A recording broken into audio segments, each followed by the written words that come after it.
그리하면 목자장이 나타나실 때에 시들지 아니하는 영광의 간을 얻으리라. 젊은 자들아 이와 같이 장로들에게 순종하고 다 서로 겸손으로 허리를 동이라. 하나님은 교만한 자를 대적하시되 겸손한 자들에게는 은혜를 주시느니라. 할렐루야. 여러분 인사합니다. 잘 되고 있습니다. 잘 될 줄로 믿습니다. 기도하고 순종하면 더 잘 됩니다. 오늘 인생 최고의 날입니다. 인생 최고의 축복은 예수 믿는 것입니다. 할렐루야. 하나님은 역사의 주인이시죠. 역사의 주인이신 하나님께서 2020년을 우리에게 허락해 주셨습니다.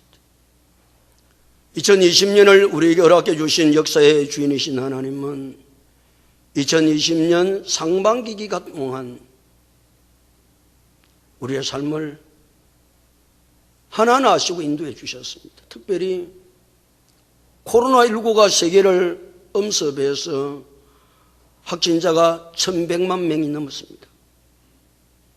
사망자가 50만 명을 넘었습니다. 미국은 코로나19의 확진자가 하루 5만 명이 넘습니다. 그런 위중한 속에서도 하나님은 이 민족을 지켜주시고 우리의 삶을 지켜주시고 이 시간 이곳까지 인도해 주신 에베네셀 하나님을 찬양하고 그 하나님 앞에 영광을 돌릴 수 있는 귀한 주일이 될 수 있기를 예수님의 이름으로 축복합니다.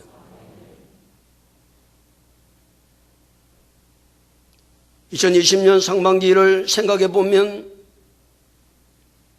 여호와 하나님께서 내 삶들 가운데 베푸르신 은혜, 우리의 가정에, 우리의 자녀들에게, 직장의 사업에 베풀어 주신 은혜를 감사하는 특별한 주일, 맥주 감사주일입니다.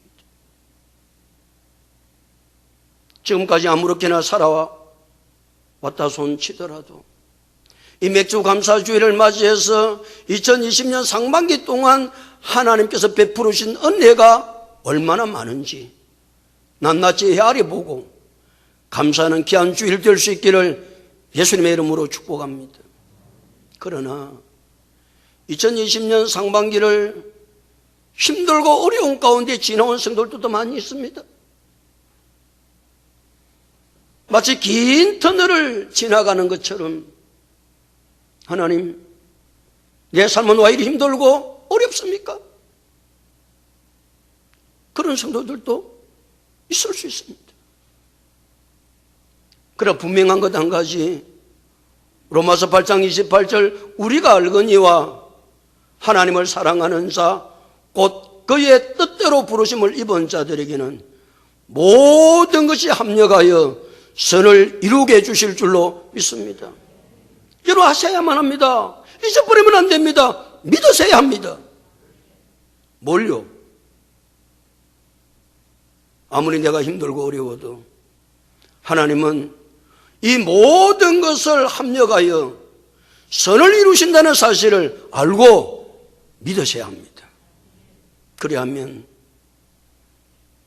데살로니가전서 5장 18절에서 범사에 감사하라 이는 그리스도 예수 안에서 너희를 행하신 하나님의 뜻이니라. 그렇구나. 모든 것이 하나님의 뜻 안에 있음을 깨닫고 범사에 감사할 수 있는 줄로 믿습니다. 그렇게 2020년 상반기를 지나오면서 오늘 맥주 감사주의를 지키면서 하나님, 내 삶이 힘들고 어려워도 하나님 모든 것을 합력하여 선을 이룰 줄 내가 알고 믿음을 가지고 주님 달려가겠습니다. 그래야하면 2020년 하반기 동안 하나님 놀라운 일하심과 역사하심이 우리의 삶들 속에 넘쳐나게 될 줄로 믿습니다. 그러게 오늘 우리는 2020년 상반기를 지나면서 하나님께서 내게 베풀어 주신 그 은혜 감사하면서 하나님 감사합니다. 감사합니다. 오늘 그 감사를 헤아려 볼 수 있는 귀한 주일 될 수 있기를 예수님의 이름으로 축복합니다. 예수님의 수제자 베드로는 예수 믿는 것 때문에 고난을 당하고 어려움을 당하고 시련을 당하고 시험을 당하고 환난을 당하고 박해를 당했던 그 모든 것을 불시험이다 그랬습니다. 이 불시험을 당할 때 성도들은 이상한 일 당하는 것 같이 이상히 여기는데 문제가 있다. 그러게 불시험을 당할 때 이상한 것을 당하는 것이 이상히 여기지 말고 예수님의 수제자 베드로는 내가 복 있는 자다. 불시험을 당할 때마다 내가 복 있는 자다. 왜요? 그 불시험 속에 하나님의 계획과 역사와 섭리와 하나님의 능력이 하나님이 나를 새롭게 하는 그 놀라운 역사가 그 시험 속에 있기에 그 불시험 속에 있기에 불시험을 당할 때 웃잘고 어쩔고 하지 말고 낙심하지 말고 좌절하지 말고 절망하지 말고 지금부터 우리는 불시험을 당할 때마다 나는 뭐가 있는 자다? 복 있는 자다. 할렐루야. 이게 믿음의 사람의 삶의 모습입니다. 믿지 않는 사람들, 믿음 없는 사람은 불시험을 당하면 웃잘고 이상한 일 당하는 것 같이 이상히 여기지만 믿음의 사람, 하나님의 사람, 이상한 일을 당하는 것 같이 이상히 여기는 것이 아니고 하나님 나를 복 있는 자로 만들어 주시려고 하나님같이 이와 같이 나를 불시험하기에 그래서 즐겁고 기뻐해라. 무엇을 당할 때마다 불시험을 당할 때마다 이런 능력 있는 세상에 감당할 수 없는 믿음의 사람들이 다 될 수 있기를 예수님의 이름으로 축복합니다. 예수님의 수제자 베드로는 이 시험에 대한 불시험에 대한 말씀을 마치고 나서 장로들에게 영적 리더자들에게 권면의 말씀을 주면서 자기 자신을 세 가지를 소개하고 있습니다. 그 첫 번째가 나는 함께 장로된 자요 그랬습니다.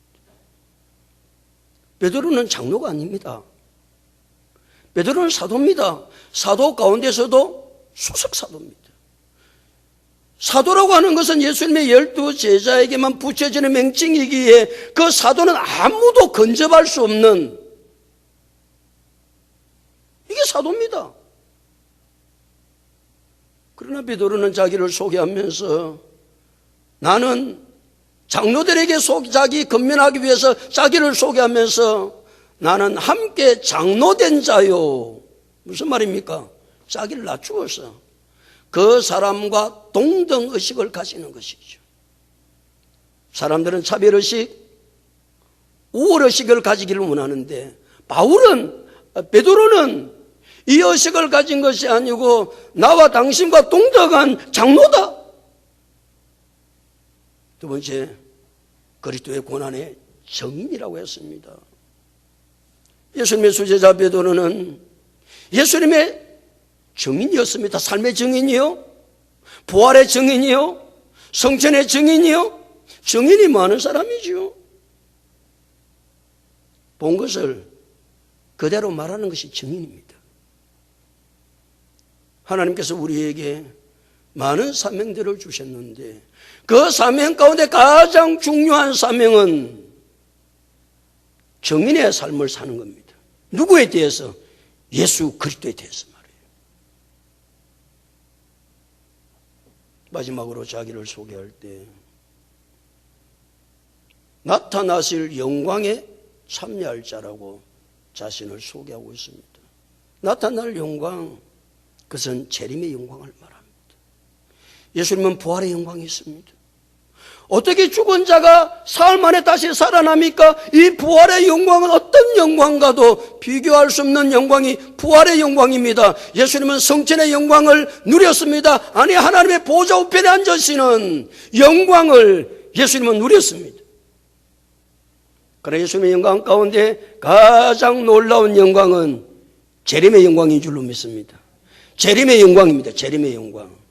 그 재림의 영광에 예수님의 수제자 베드로는 자기 자신이 참여할 자라고 자기를 소개하고 있습니다.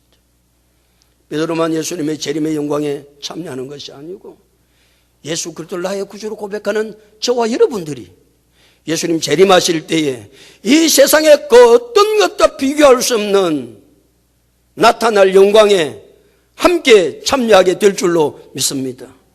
우리는 그런 생각들을 가지고 믿음으로 살아가면요, 가슴이 뜨겁지 않아요? 감격이 되지 않아요? 그러면서 예수님의 수제자 베드로는 장로들에게, 영적 리더자들에게 세 가지를 권면하고 있습니다. 그 세 가지 권면은 사역을 할 때 성도들이 어떻게 사역을 해야 될 것인가를 권면하고 있는 첫 번째는 억지로 하지 말고 사원함으로 해야 한다. 무엇으로 하지 말고? 억지로 하지 마라. 뭘 할 때? 하나님의 일을 할 때. 여러분, 어떻게 하나님의 일을 하면서 억지로 합니까? 마지못해 합니까? 왜 그런 현상이 일어나죠? 하나님의 사랑을 내가 확실히 믿지 못하고 깨달지 못하기 때문에. 하나님 어떤 사랑을 가지셨습니까? 나 같은 무지를 같은 나를, 영원히 멸망받을 수밖에 없는 나를 살리시려 했고 자기 아들 독생자 예수 그리스도를 십자가에 못 박아 죽이시면까지 나를 죄에서 구원하실 그 하나님의 사랑? 예수님 마지막에 십자가 위에서 부르짖었죠. 엘리 엘리 라마 사막다니, 나의 하나님 나의 하나님 어찌하여 나를 버리십니까? 절규하는, 십자가 위에서 절규하는 예수님의 그 절규의 소리도 하나님은 외면하셨습니다. 왜요? 저와 여러분을 죄에서 구원해 주시려고.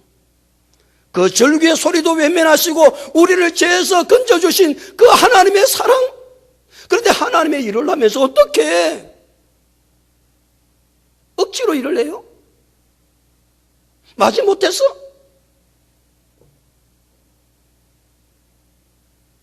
그래서 억지로 하지 말고 무엇을 해야 된다?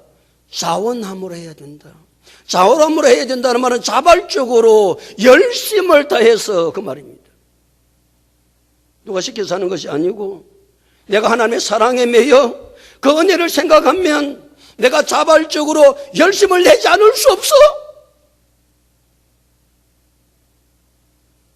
두 번째, 하나님께서 맡겨준 사역을 감당할 때 더러운 이득을 위하여 하지 말고 기꺼이 해라. 더러운 이득. 뭘 사역을 하면서 조그마한 뭔 이익을 챙겨보겠다고, 그 더러운 것을 챙겨보겠다고, 그거는 해모스러운 욕심이에요. 우리가 주님의 일을 할 때 더러운 이득을 위해서 하면 안 됩니다. 어떻게 해야 된다고요? 기꺼이 해야 됩니다. 기꺼이 한다는 말은 마음속에서 우러나오는 즐거움으로. 주님의 일을 할 때는 즐거워가지고 얼굴이 그냥 환하고 좋아서 주님께서 내게 이 일을 맡겨주셔서 하나님 감사합니다. 그런 즐거움으로 해야 되지, 무슨 주의 일을 하면서 온갖 인상을 다 쓰고 그게 주의 일을 하는 겁니까?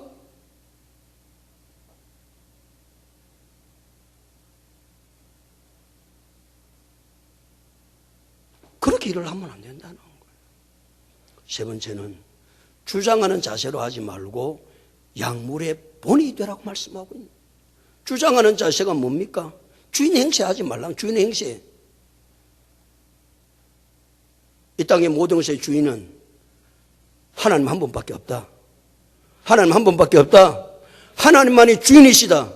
내 삶의 모든 것의 주인도 하나님 한 분입니다. 내게 없습니다.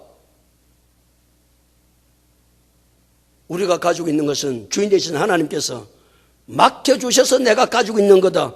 그래서 우리는 주인 행세하면 안 되고 청지기 행세해야 된다. 무슨 행세해야 된다? 청지기 행세를 하는 겁니다. 주인 행세하려고 생각하지 말아라. 모든 것의 주인은 하나님이시다. 그럼 우리는 어떻게 되느냐? 양무리의 본이 되어야 한다. 그래서 사도 바울은 고린도서 11장 11절에 내가 그리스도를 본받는 자 된 것 같이 너희는 나를 본받는 자가 되라고 말씀하고 있는 거예요. 우리가 사역을 할 때 주님을 본받아서 다른 사람에게 본을 보이고 그런 좀 멋있는 주님께서 원하시는 삶을 살아가야 되지 않겠어요? 사랑하는 성도 여러분, 하나님이 얼마나 나를 사랑했는지를 깨닫게 되면, 하나님께서 내게 베푸신 은혜가 얼마나 큰지를 깨달으면, 주님께서 나에게 맡겨준 사역을 감당할 때에 이 세 가지를 넉넉하게 감당할 수 있습니다. 첫 번째가 뭐로 하지 말라고요? 억지로 하지 말고 자원하는 마음으로 하고, 두 번째 더러운 이득을 위하여 하지 말고 기꺼이 하고, 세 번째 주장하는 자세로 하지 말고 양무리의 본이 되어 하나님 놀라운 역사를 이루어갈 수 있는 하나님의 사람들이 다 될 수 있기를 예수님의 이름으로 축복합니다. 그러면서 4절을 우리에게 말씀하고 계세요. 4절 다 같이 읽겠습니다. 시작.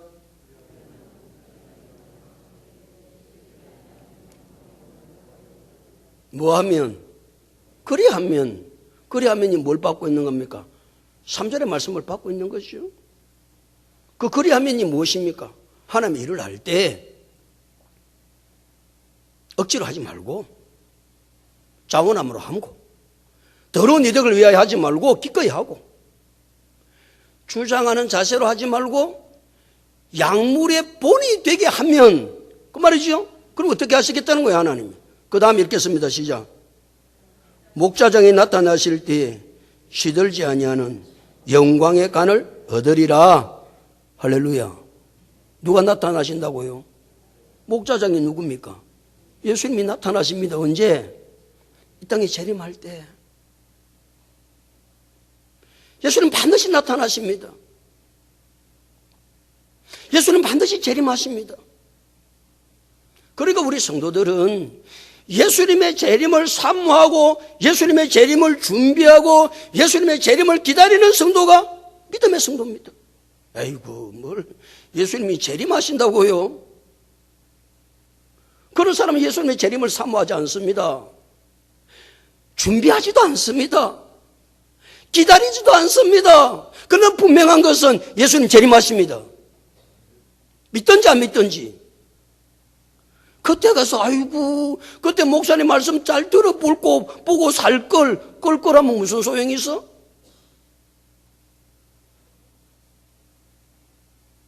그리하면 목자장이 나타나실 때에 어떻게 하신다고요? 읽어보세요. 성경. 시들지 아니하는 영광의 간을 얻으리라. 무슨 간을 주신다? 시들지 않는 영광의 관. 우리는 영광의 면류관이라고 그러죠. 이 세상 모든 것은 다 시듭니다. 여러분 많이 시들었잖아요. 그렇게 생생하던 사람들 시들어가지고 볼품이 없다. 그래서 베드로전서 1장 24절은 모든 육체는 불과 같고 그 모든 영광은 불의 꽃과 같으니 불은 마르고 꽃은 떨어진다. 이게 이 세상입니다. 그렇게 오래 가지 않습니다. 다 시들어가지고 떨어질 때가 다 됐습니다. 이게 인생임을 왜 모릅니까?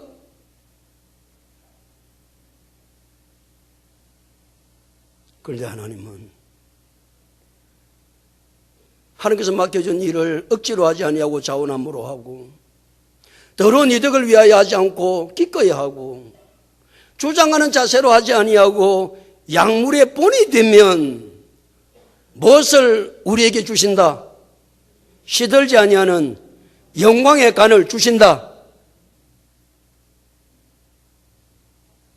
고대 올림픽에서는 우승자에게 황제가 원리의 간을 씌워줍니다. 원리기간을. 고대 올림픽에서. 그 황제가 씌워주는 원리기간을 받으려고 최선을 다해서 노력합니다.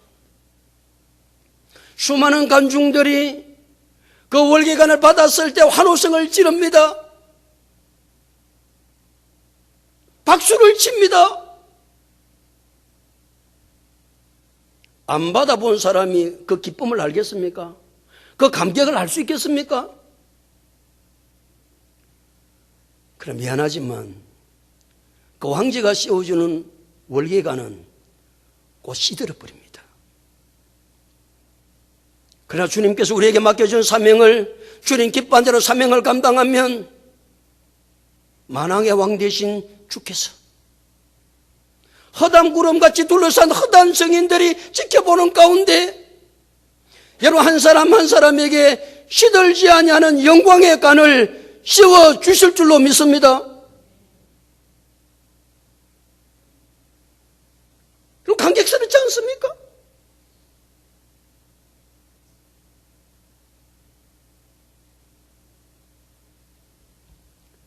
올림픽은 4년 만에 열립니다.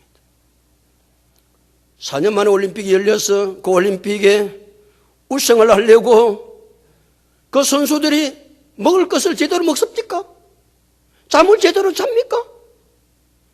그들이 하는 훈련은 상상을 초월하는 훈련을 합니다. 피땀을 흘립니다. 수고합니다. 지금 뉴스에 나오는 철인 3종인가 그 애를 해가지고 그 애가 죽었잖아요. 왜 그런 현상이 일어납니까? 감독은 우승을 해야 되겠기에 그래야 하면 안 되는 걸 알면서도 그 우승 때문에 썩어질 멜루관 때문에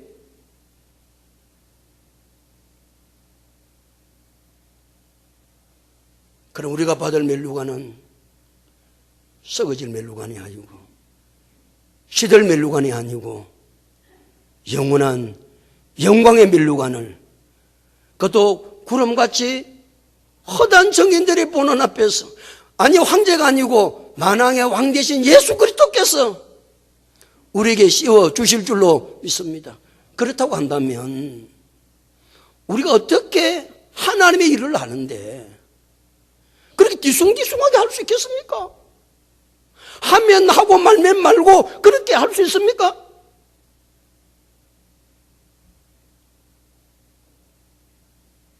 (4년) 만에 열리는 올림픽에 메달을 따기 위해서도 죽고 살고 하는데 그건 시들 멜루관인데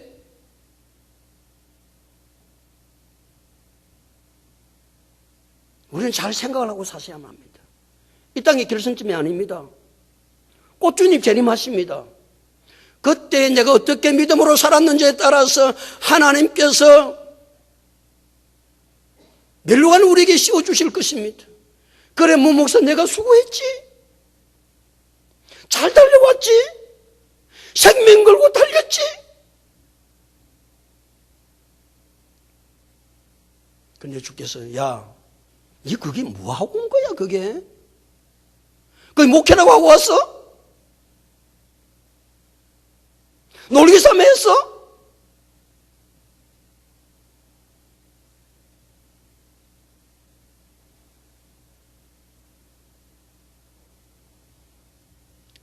(4년) 만에 다가오는 올림픽에서 메달을 따기 위해서도 그렇게 밤낮을 가리지 아니하고 피나는 노력을 하고 수고하고 애쓰는데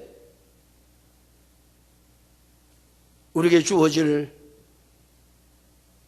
멜루관은 영광의 멜루관이요, 시들지 않는 멜루관이요, 영원한 멜루관인데, 빛날 멜루관인데 다시 한번 우리의 마음을 다잡고 주님께서 우리에게 맡겨준 사역 잘 감당해야 되지 않겠습니까? 억지로 하지 말고 결국으로 합시다. 더러운 이득을 위하여 하지 말고 기꺼이 합시다. 주장하는 자세로 하지 말고 약물의 본이 되어서 마지막 주님 재림하셨을 때에 목자장이 어깨를 두드리면서 그래. 네가 그렇게 수고했지. 그렇게 달려왔지. 내가 네게 줄 상이 있어. 이 멜루가 써. 우리 모두가 다 그런 자리에 앉을 수 있기를 예수님의 이름으로 축복합니다. 그러면서 우리에게 부탁하는 말씀이 5절입니다. 5절 다 같이 읽어보실까요? 5절 다 같이 읽겠습니다. 시작.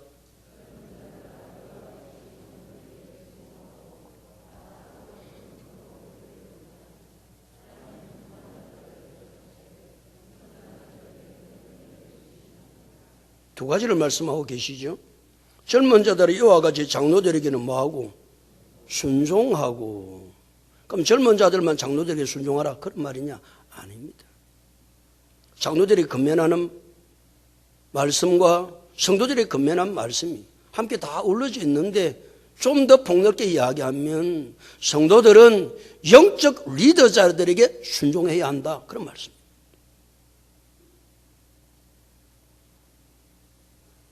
순종이 얼마나 중요한지 모릅니다. 자녀는 부모님에게 순종해야 합니다. 아내는 남편에게 순종해야 합니다.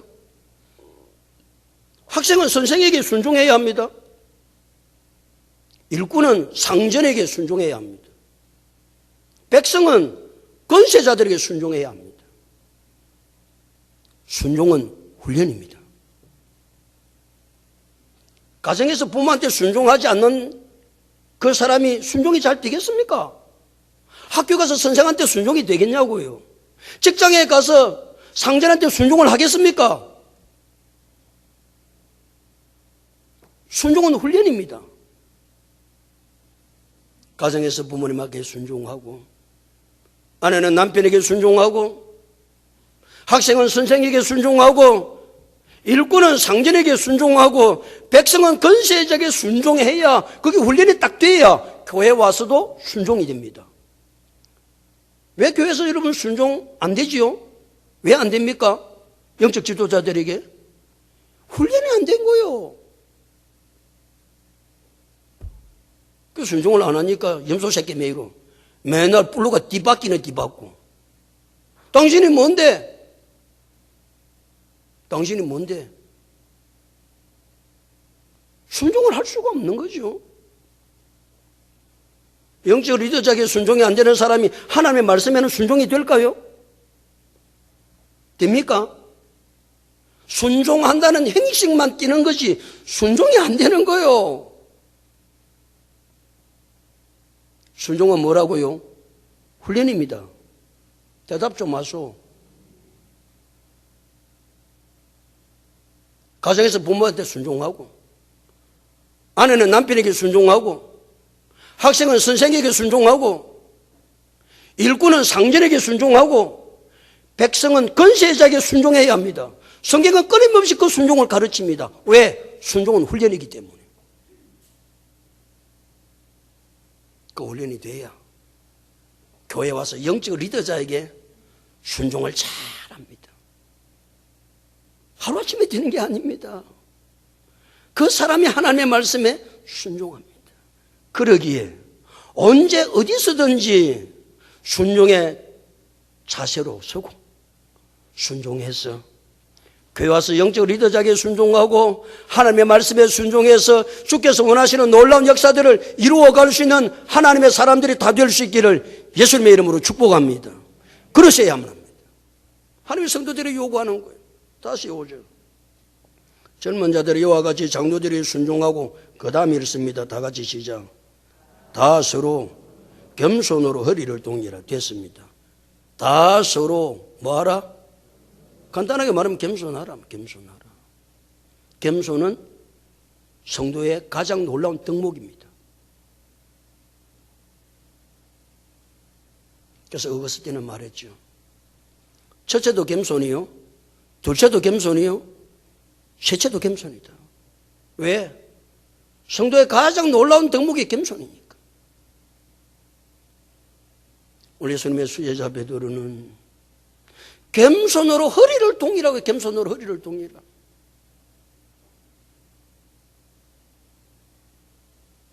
예수님의 수제자 베드로가 겸손으로 허리를 동이라고 하는 이 편지를 쓸 때는 예수님께서 친히 허리에 수건을 동이시고 제자들의 발을 일일이 닦아주셔서 그 모습을 보고 예수님이 누굽니까? 예수님은 하나님이세요. 하나님이신 예수님이 죄인인 인간의 발을 씻기는 그 겸손 성김의 모습을 보면서 이 편지를 쓰고 있다 그 말입니다. 그래서 무엇으로 허리를 동이라? 겸손으로 허리를 동이라. 예수님은 하나님이시지만 이 땅의 겸손의 모습으로 찾아오셔서 섬기셨는데, 그래서 빌립보서 2장 5절부터 8절에 너희 안에 이 마음을 품으라 곧 그리스도 예수의 마음이니 그랬어요. 너희 안에 무슨 마음을 품으라? 이 마음을 품으라. 이 마음이 무슨 마음입니까? 곧 그리스도 예수의 마음입니다. 6절에서 말씀합니다. 그는 근본 하나님의 본체시나 하나님과 동등됨을 취할 것으로 여기지 아니하시고 오히려 자기를 비워 종행체를 가지사 사람들과 같이 되셨고 사람의 모양으로 나타나사 자기를 낮추시고 죽기까지 복종하셨으니 곧 십자가에 죽으심이라. 예수님은 하나님이십니다.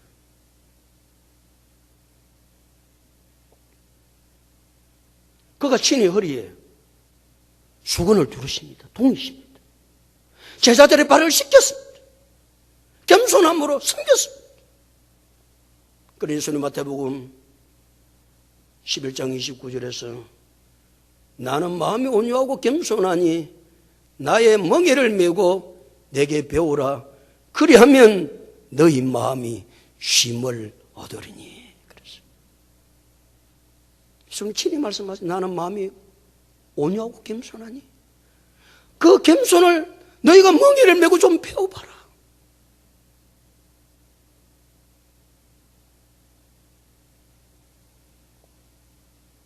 그럼 왜 겸손해야 되는지 그 다음에 설명하고 계세요. 다시 5절. 젊은 자들이 이와 같이 장로들을 순종하고 다 서로 겸손 허리를 동이라. 이 두 가지를 그 다음에 말씀하고 있습니다. 다 같이 읽습니다. 시작.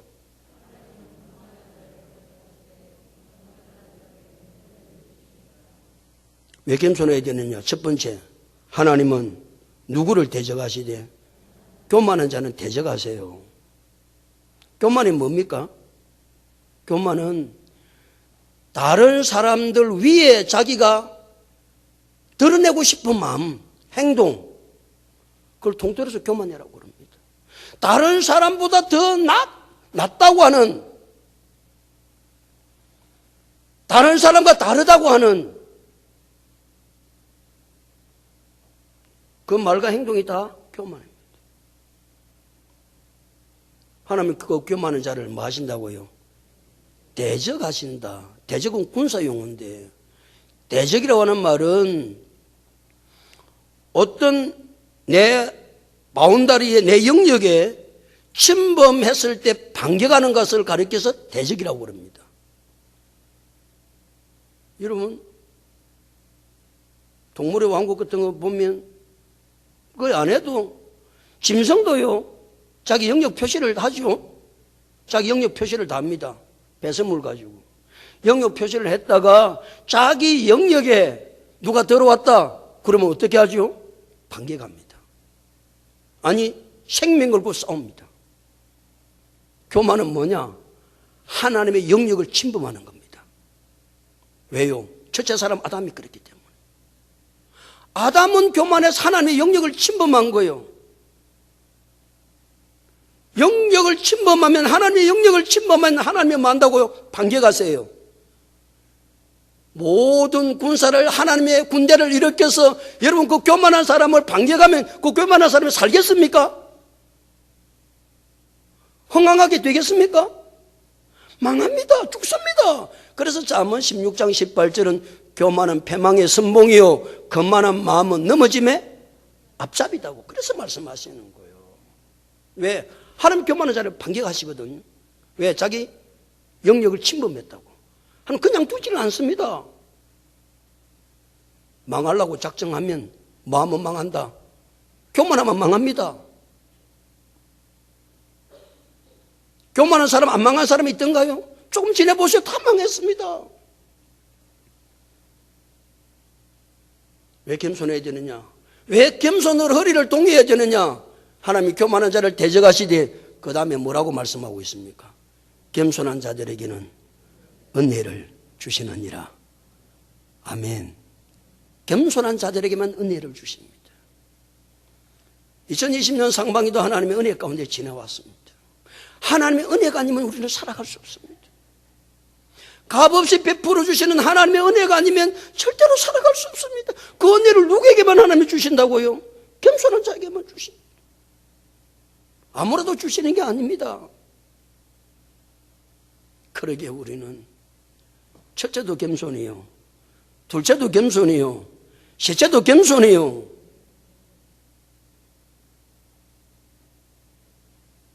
그래서 예수님의 수제자 베드로는 예수님으로부터 겸손으로 허리를 동여 그 겸손의 삶이 무엇인지를 잘 배웠기 때문에 성도들을 사랑했어. 망하면 안 되니까.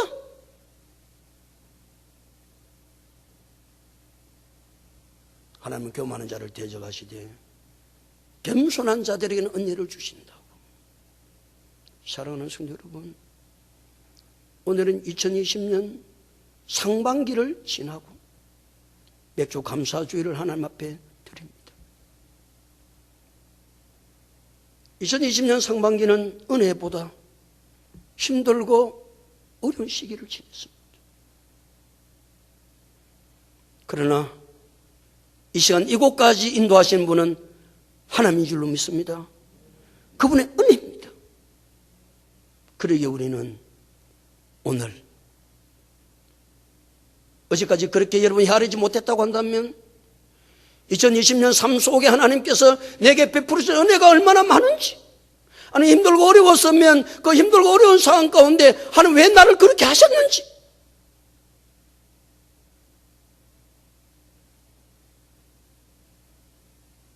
그래서 범사에 감사하는 귀한 성도들이 되기를 축복합니다. 예수님은 머리 되시고 우리 모두는 지체입니다. 우리 모두에게 하나님은 다 사역을 맡기셨습니다. 하나님께서 맡긴 사역을 감당할 때 언제나 세 가지를 기억해야 됩니다. 첫 번째, 억지로 하지 말고 나는 자원함을 한다. 두 번째, 더러운 이득을 위하여 하지 말고 기꺼이 한다. 세 번째, 주장하는 자세로 하지 말고 약물의 본이 되어야 한다. 왜 그래야 됩니까? 그래야 할 때 목자장이 나타나실 때 시들지 아니하는 영광의 간을 얻을 수 있기 때문에 그렇습니다.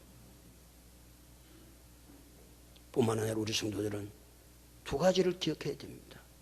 첫 번째, 순종을 기억해야 됩니다. 순종은 뭐라고요? 훈련입니다. 훈련되지 않는 사람은 절대 순종이 안 됩니다. 그 훈련은 집에서부터 훈련이 돼야 됩니다. 사회생활에서 훈련이 돼야 됩니다. 국민으로 살아갈 때 훈련이 돼야 됩니다. 두 번째는 겸손으로 허리를 동여야 합니다. 왜요? 겸손하지 않으면 망합니다. 하나님이 교만한 자를 대적하십니다. 겸손한 자들에게만 은혜를 주십니다. 그러기에 겸손으로 허리를 동여 매일의 삶을 살아갈 때 하나님이 주시는 풍성한 은혜로 내가 삽니다 고백하며 주님 앞에 영광 돌릴 수 있는 우리 모든 성도들이 다 될 수 있기를 예수님의 이름으로 축복합니다.